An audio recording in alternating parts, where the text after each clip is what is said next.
तब घर आ पाते हो। यहाँ खेती करते थे, खेती से कमाई होती थी, आज खेती से कमाई नहीं है। आज खेती करो, धूप में संघर्ष करो, सब कुछ महंगा हो गया है, सारा खेती का सामान महंगा है, उपज का दाम नहीं मिलता है, समर्थन मूल्य नहीं मिलता, न्यूनतम समर्थन मूल्य।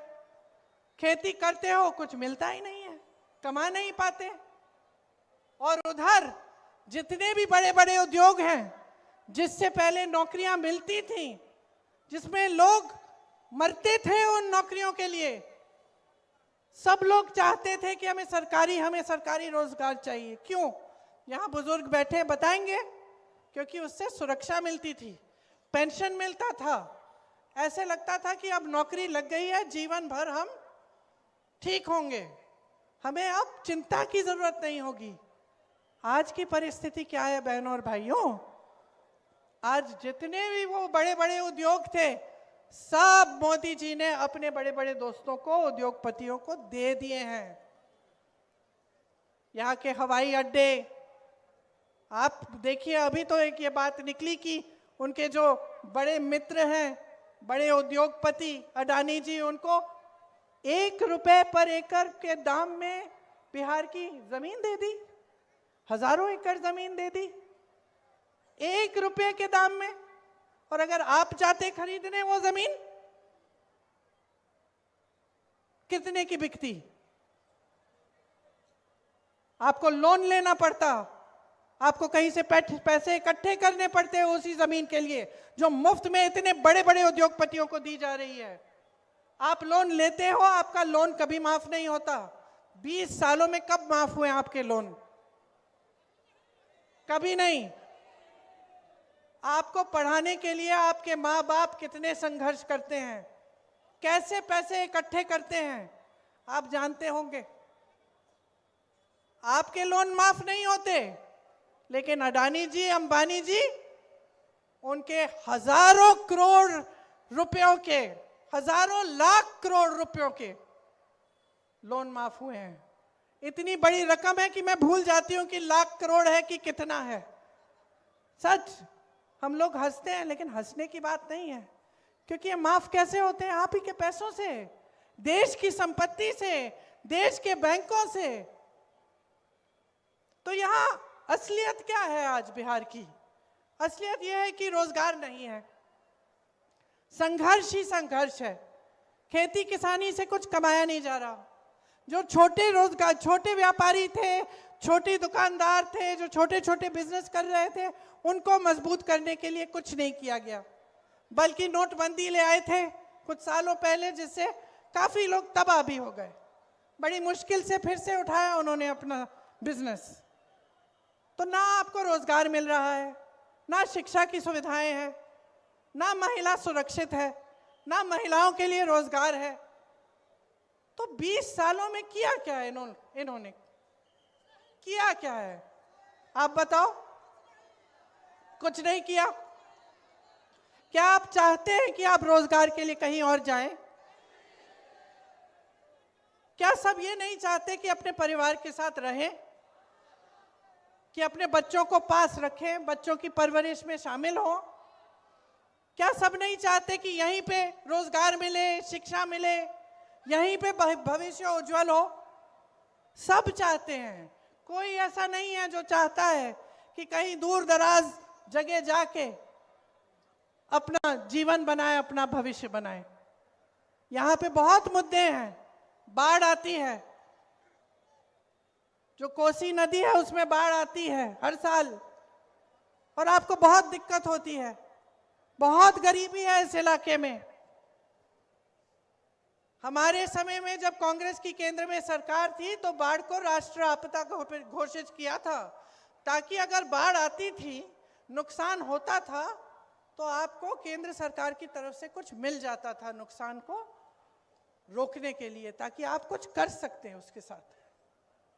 आज कुछ नहीं मिलता है आपको। यहाँ के जो धर्म स्थल हैं, उनका कितना विकास हो सकता है? किसी ने किया है 20 सालों में? सहरसा में कोई विकास नहीं है, कोई बड़ा अस्पताल नहीं है, कोई अच्छे अच्छे शिक्षा के संस्थान नहीं है।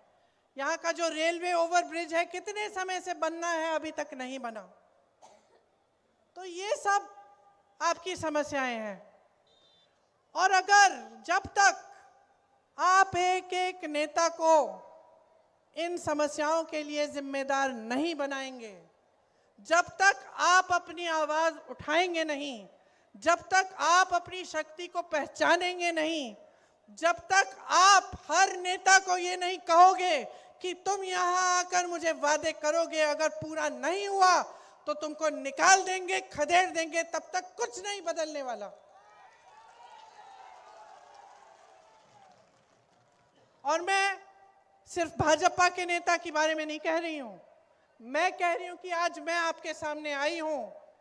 अगर मैं कुछ वादे करके गई और वो वादे पूरे नहीं हुए तो मुझे भी आप कह देना कि अगली बार मत आओ।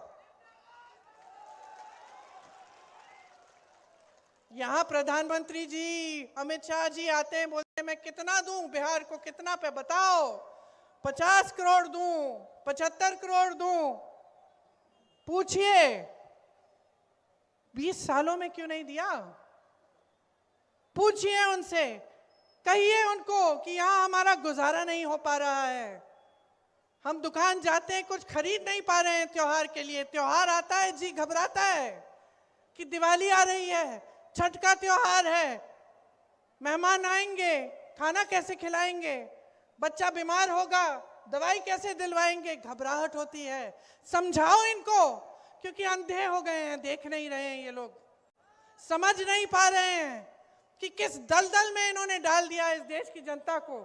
किस दलदल में खड़े हो आप कि सामने भविष्य नहीं दिख रहा है, रोजगार नहीं दिख रहा है, शिक्षा हो जाती है, नौजवान लड़का है, नौजवान लड़कियां हैं, इंतजार करती रहती हैं कि नियुक्तियां हो जाएंगी, हमने पेपर दिया है, हमने इम्तिहान दिया है, नौकरी के लिए मिल जाएगी, मिल जाएगी। आपको मालूम है यूपी में एक लड़का मिला मुझे, और ऐसे हजारों लड़के होंगे, हजारों होंगे। उसने कहा दीदी मेरी शादी तक नहीं हुई। मैंने कहा क्या हुआ? कहता है मैं 28 साल का हो गया हूं, मैंने सारी पढ़ाई लिखाई की है, मैंने पेपर दिया, फिर से दिया, फिर से दिया, और मैं इंतजार करता रहता हूं कि मेरी नियुक्ति हो जाएगी, लिस्ट निकल आएगी। वो लिस्ट ही नहीं निकलती। फिर मैं सोचता हूं कि कहां मैं जाके किसी दूसरी नई नौकरी के लिए एप्लीकेशन लगाऊंगा, इसी के लिए इंतजार कर लेता हूं। इतना संघर्ष किया और करते करते करते साल निकल गए, लड़का बड़ा हो गया, शादी भी नहीं हो पाई, रोजगार भी नहीं मिला। ऐसा सिर्फ एक जने के साथ नहीं है, तमाम नौजवानों की ये हालत है। तो बदलाव लाना है, और बदलाव आपके हाथों में है। यही तो सुंदरता है हमारे देश के बारे में, हमारा लोकतंत्र है। और लोकतंत्र का मतलब है कि हमारे संविधान ने आपको वोट दिया, जिससे आप किसी की भी सरकार निकाल सकते हो, आप कोई भी सरकार बदल सकते हो। तो जागोगे कि नहीं? नहीं, मुझे सुनाई नहीं दिया, फिर से बोलो, जागोगे कि नहीं? बदलनी है अपनी परिस्थिति की नहीं? रोजगार यहां चाहिए कि नहीं चाहिए? बोलो हमें चाहिए। बोलो शिक्षा हमें यहां चाहिए। बोलो चाहिए। और अपना मन बनाओ, चुनाव आ रहा है, आने दो सबको मंच पे, देने दो बढ़िया बढ़िया भाषण, सुन लो सबकी बातें, लेकिन उनकी बातों का आकलन करो, अपनी समझदारी, अपने विवेक का इस्तेमाल करो। क्या किया है उन्होंने 20 सालों में, उसको ठीक तरह से समझो। खास तौर से मेरी बहनें, हमें लगता है कि कोई हमें कुछ दे रहा है तो हमारा भी उनके प्रति कोई एहसान होता है, चलो